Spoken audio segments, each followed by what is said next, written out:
Hi everyone, ഇന്ന് നമ്മളൊരു കടലക്കറിയാണ് ഉണ്ടാക്കാൻ പോകുന്നത്.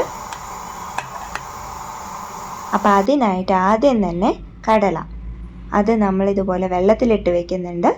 ഏകദേശം ഒരു 6-7 മണിക്കൂറെങ്കിലും നമ്മൾ വെള്ളത്തിലിട്ട് വെക്കണം.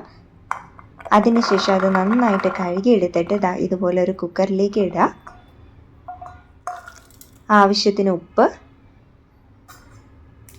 മഞ്ഞൾപ്പൊടി, മുളക് പൊടി ഇവ മൂന്നും ചേർത്തിട്ട് നന്നായിട്ട് വേവിച്ചെടുക്കുക.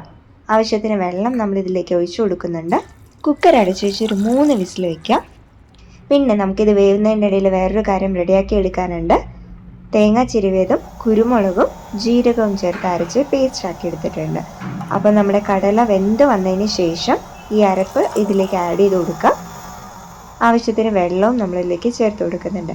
പിന്നീട് ഒരു പാൻ വെച്ച് അതിലേക്ക് അല്പം വെളിച്ചെണ്ണ ഒഴിക്കുന്നുണ്ട്. അതിലേക്ക് കടുക് ആഡ് ചെയ്യുക.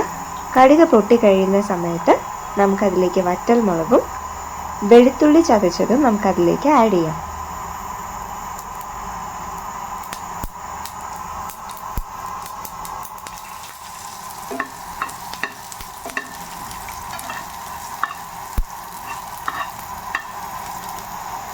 അതിനുശേഷം കറിവേപ്പിലയും ഇട്ടിട്ട്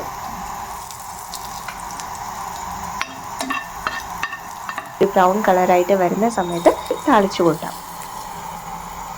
അപ്പോൾ നമ്മുടെ കടലക്കറി ഇതാ റെഡി ആയിട്ടുണ്ട്. വേഗത്തിൽ തന്നെ ഉണ്ടാക്കാൻ പറ്റുന്ന ഒരു റെസിപ്പിയാണ്. അപ്പോൾ എല്ലാവരും ട്രൈ ചെയ്യാം. നമ്മുടെ ചാനൽ സബ്സ്ക്രൈബ് ചെയ്യാത്തവരാണെങ്കിൽ വേഗം തന്നെ സബ്സ്ക്രൈബ് ചെയ്യാം, മറക്കല്ലേ.